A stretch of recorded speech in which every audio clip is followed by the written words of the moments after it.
glorious name. We're making a declaration this morning, God. Done with the old, done with the past. I'm looking at you. I'm running towards you. I'm focusing on you. Thank you so much, Father God. To you be the glory. Amen. Amen. You may be seated.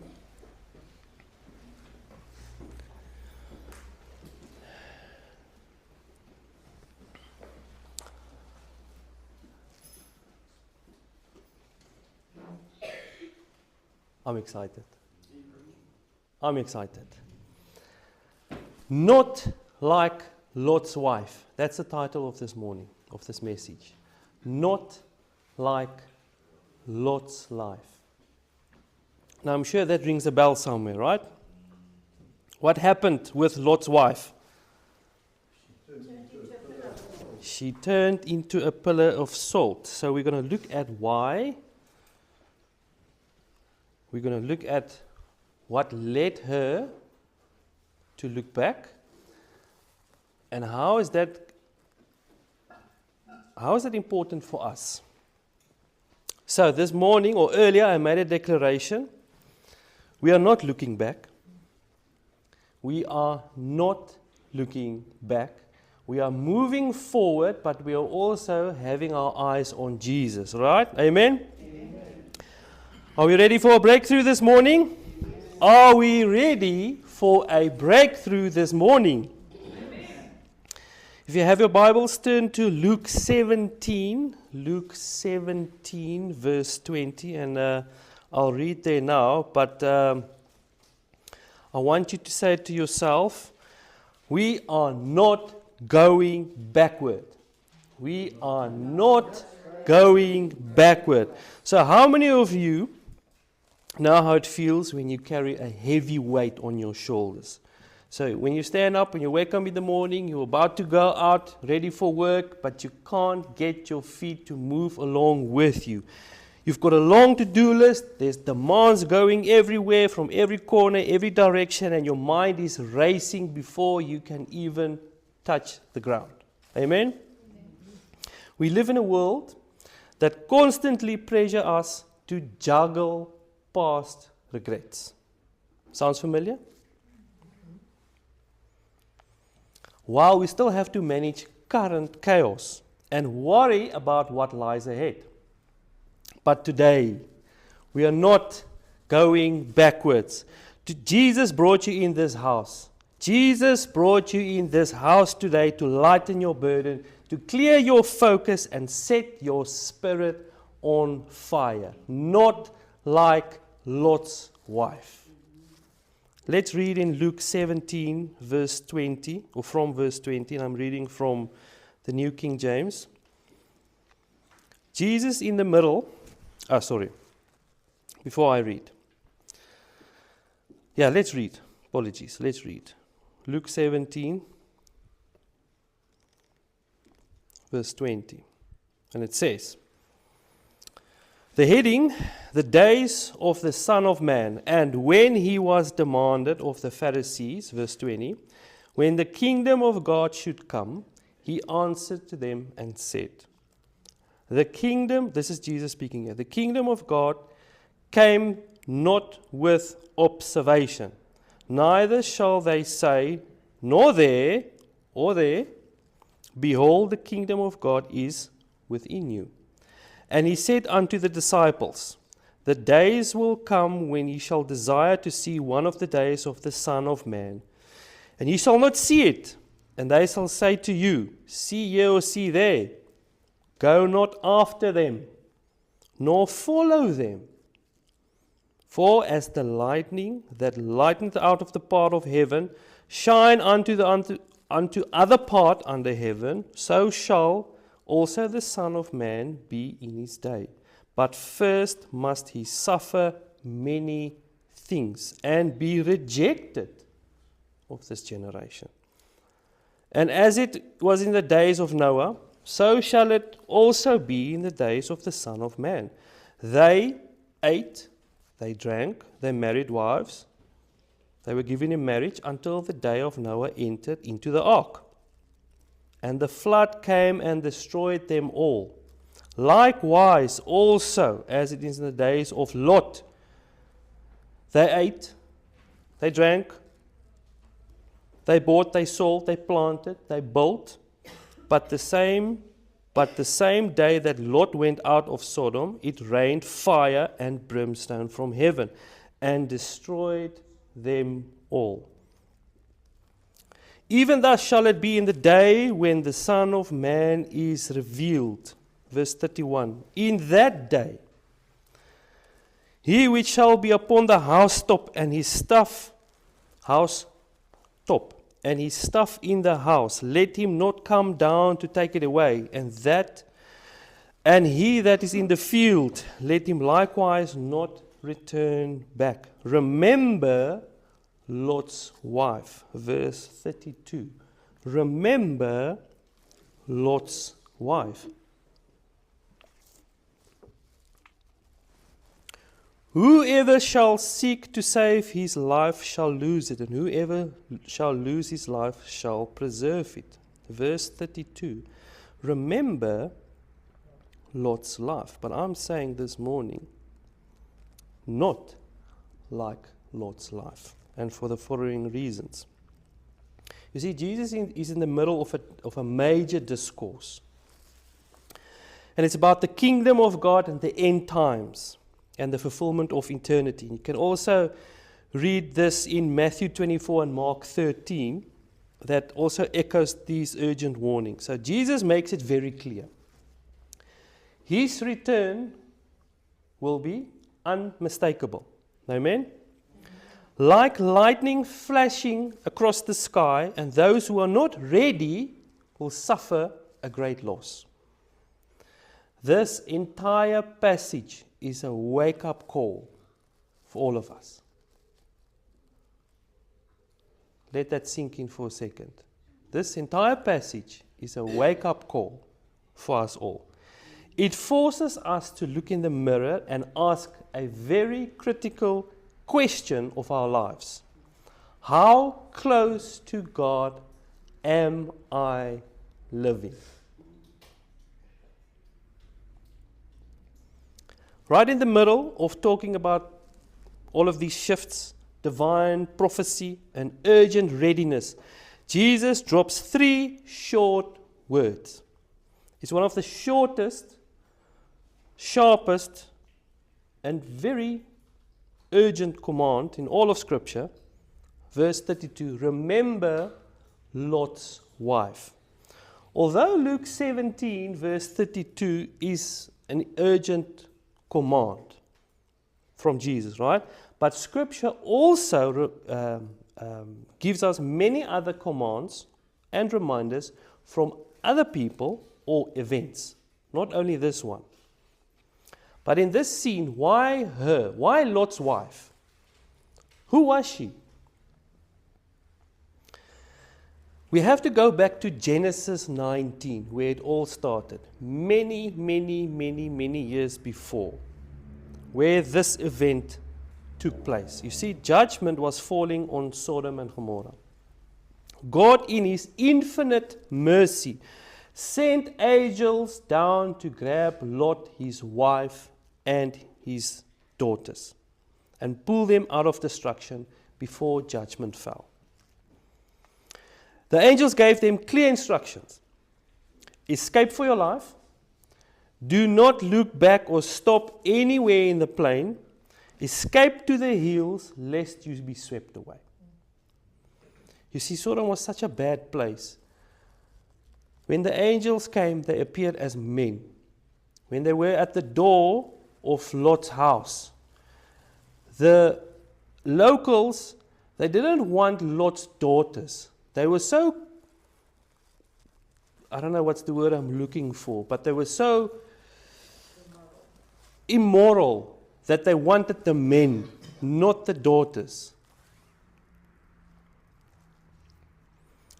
However, God had a different plan. They started running. Mercy had snatched them out of the fire. Life was ahead of them. But then we see in Genesis 19, verse 26, where it records this tragic story or end of her story, Lot's wife. And the New King says, but his wife looked back behind him, and she became a pillar of salt.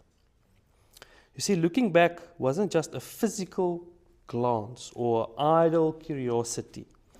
It signified a deep-hearted longing for what she was leaving behind. When you have turned away from your old life to receive a new life in Christ, lingering after the world only brings spiritual decay. Stop lingering in yesterday. Jesus is not standing in your past, He's standing in your future. I want to share with you 3 powerful movements this morning. First one, point number 1, don't look back. Don't look back. Point number 1. So why did Lot's wife look back? In Scripture, looking back isn't just an action of the neck. It's a condition of the heart. Her body was moving forward, but her heart was stuck in Sodom. The issue isn't where her eyes went. It was where her heart wanted to be. You see, you can leave a place physically, but you're still emotionally living or linked somewhere else. She was walking to God's deliverance while longing for what God was delivering her from.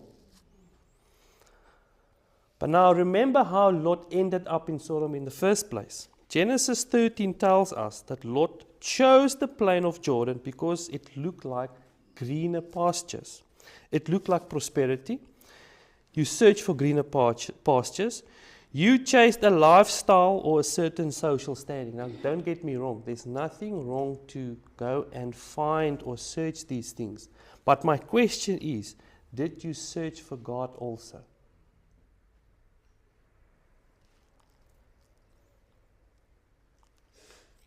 I want to say this morning, don't keep revisiting what God told you to leave.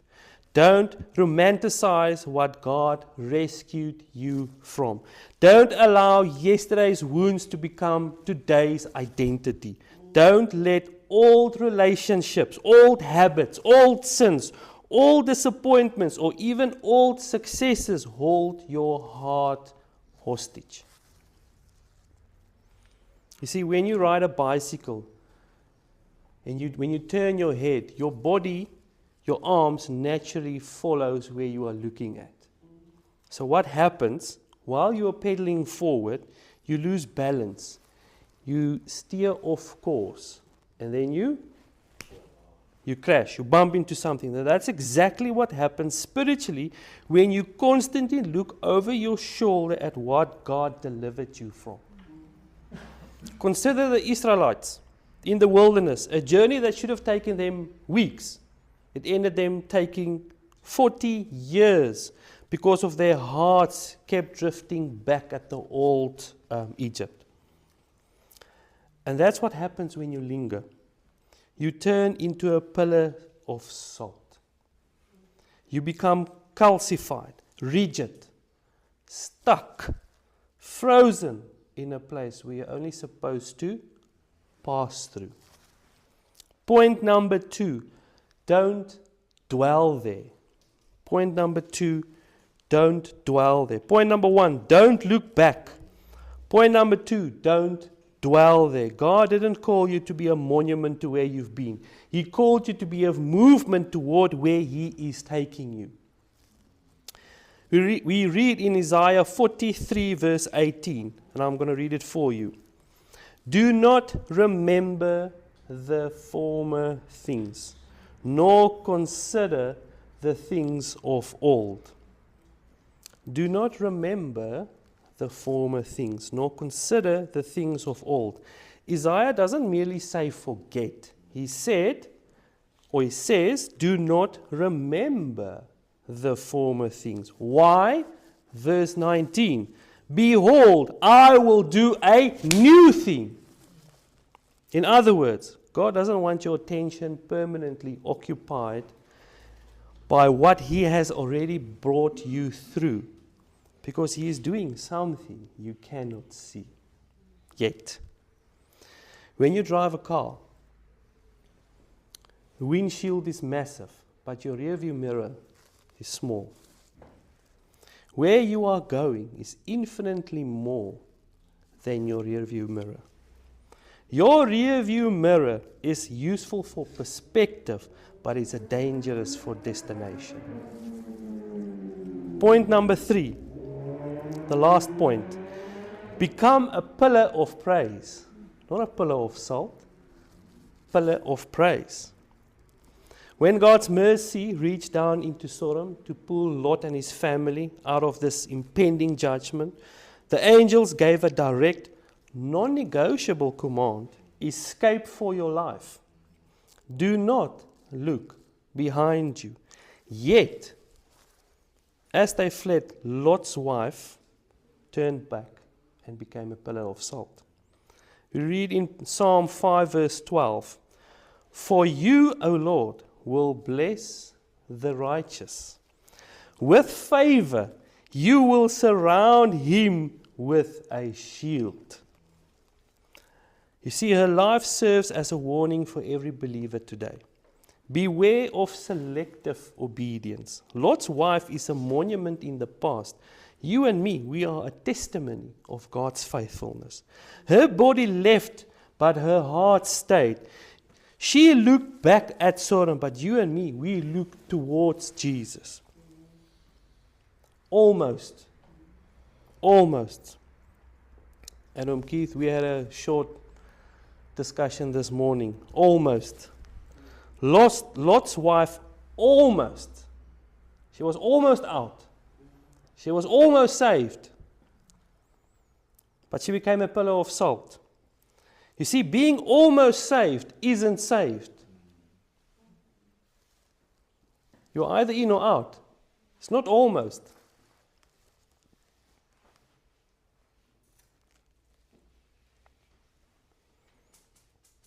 See, you and me, we become a pillar of praise.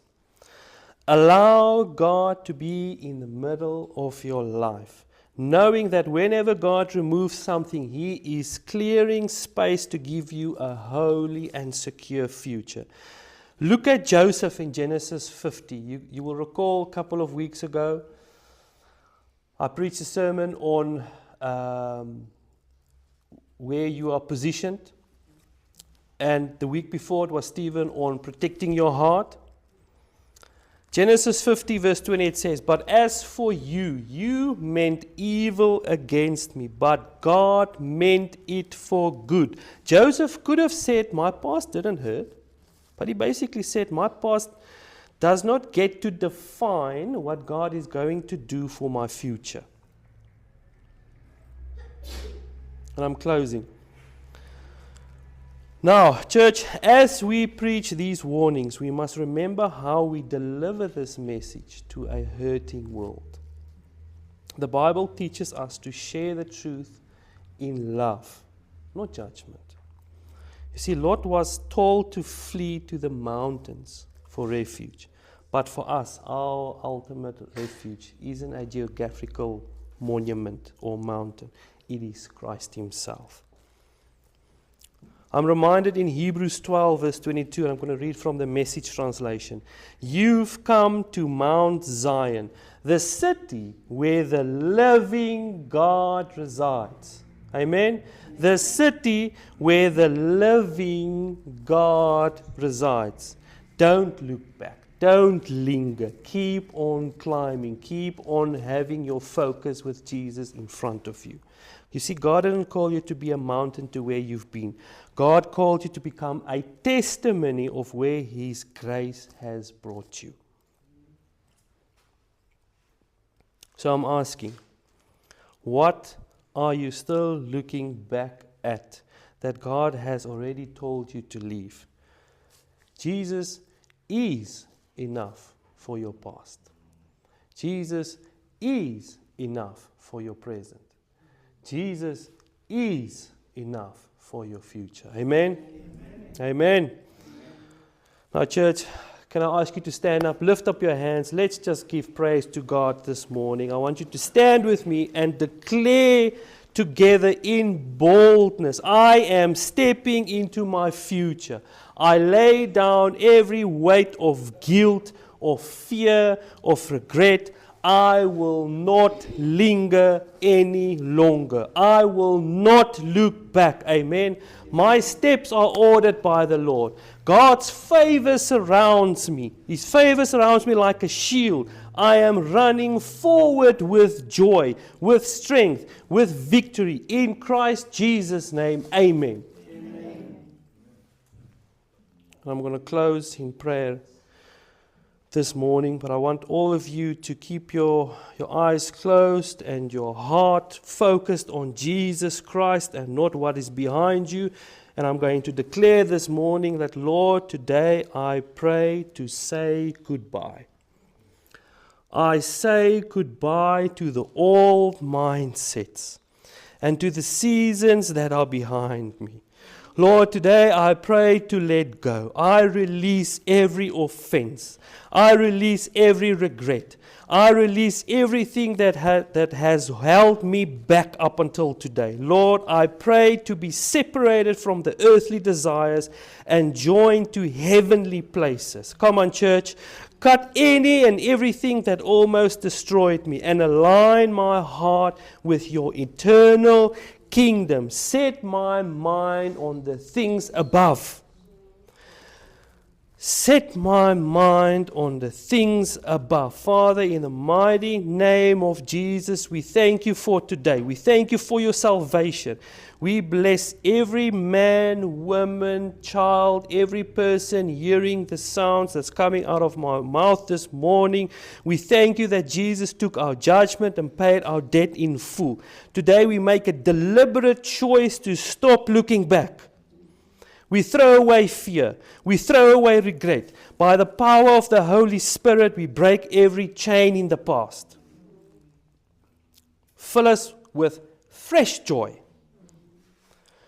with fresh clarity of purpose and divine boldness as we step into our future with bold thanksgiving. We know that we are covered by the blood. We know that we are surrounded by your favor and secure in Christ our Savior. I pray that we keep our eyes fixed on you, Jesus. You are the author and the finisher. And I want to end today to say that the best is yet to come. Amen.